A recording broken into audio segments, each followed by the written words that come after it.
Nama Sabda Palon sering disebut dalam serat Dharma Gandul dan Jangka Jayabaya atau Ramalan Jayabaya. Dalam serat Dharma Gandul disebutkan Sabda Palon merupakan penasihat spiritual yang berilmu tinggi dari Raja Brawijaya V, Raja Majapahit terakhir.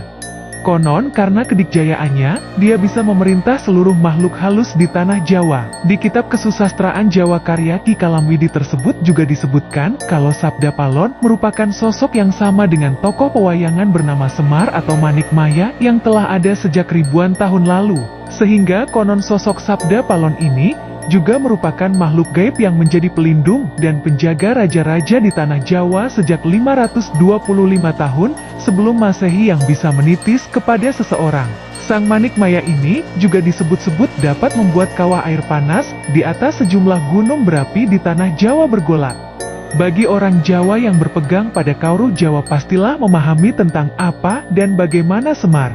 Secara ringkas dapat dijelaskan bahwa Semar adalah merupakan utusan gaib Gusti Kang Murbeng Dumadi, atau Tuhan yang Maha Kuasa, untuk melaksanakan tugas agar manusia selalu menyembah dan bertakwa kepada Tuhan, selalu bersyukur serta berjalan pada jalan kebaikan.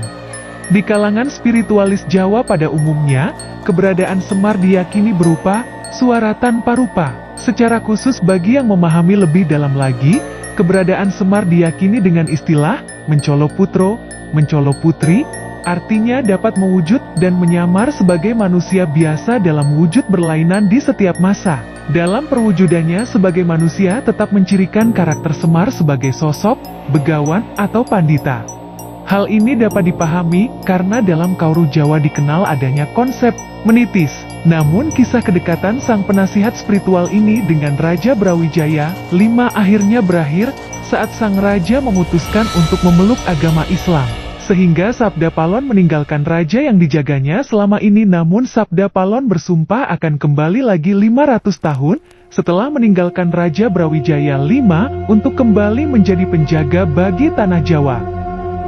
Sedangkan dalam bait-bait terakhir Ramalan Jayabaya 1135 sampai 1157 juga telah disebut-sebut mengenai Sabda Palon, yaitu bait 164 dan 173 yang menggambarkan tentang sosok putra Betara Indra yang menguasai seluruh ajaran, memotong tanah Jawa kedua kali, dan mengerahkan jin dan setan, serta seluruh makhluk halus berada di bawah perintahnya bersatu padu membantu manusia Jawa berpedoman pada Trisula Weda. Dalam beberapa literatur Sabda Palon itu sejatinya juga diyakini sebagai Danghyang Nirarta atau Mpu Dwijendra atau Pedanda Sakti Wawurawuh yang akhirnya moksa di Pura Uluwatu, Bali. Danghyang Nirarta adalah anak dari Danghyang Asmaranata dan cucu dari Mpu Tantular atau Danghyang Angsokanata, penyusun Kakawin Sutasoma di mana di dalamnya tercantum Bhinneka Tunggal Ika. Danghyang Nirarta adalah seorang pendeta Buddha yang kemudian beralih menjadi pendeta Shiva. Dia juga diberi nama Mpu Dwijendra dan dijuluki Pedanda Sakti Wawurawuh yang juga dikenal sebagai seorang sastrawan. Dengan kemampuan supranatural dan mata batinnya, Sabda Palon mampu melihat benih-benih keruntuhan kerajaan Majapahit. Lalu Sabda Palon benar-benar meninggalkan raja yang diasuhnya selama ini, saat Brawijaya memutuskan memeluk agama Islam. Akhirnya Sabda Palon mendapat petunjuk untuk pergi ke sebuah pulau yang masih di bawah kekuasaan Majapahit, yaitu Pulau Bali. Sebelum pergi ke Pulau Bali, Danghyang Nirarta hijrah ke Daha, Kediri, lalu ke Pasuruan dan kemudian ke Blambangan, Banyuwangi. Sabda Palon konon pertama kali tiba di Pulau Bali dari Blambangan sekitar tahun Saka 1411 atau 1489 Masehi ketika kerajaan Bali Dwipa dipimpin dalam Waturenggong. Danghyang Nirarta ini dijuluki pula Pedanda Sakti Wawurawuh karena mempunyai kemampuan supranatural yang membuat dalam Waturenggong sangat kagum, sehingga diangkat menjadi Bagawanta, pendeta kerajaan.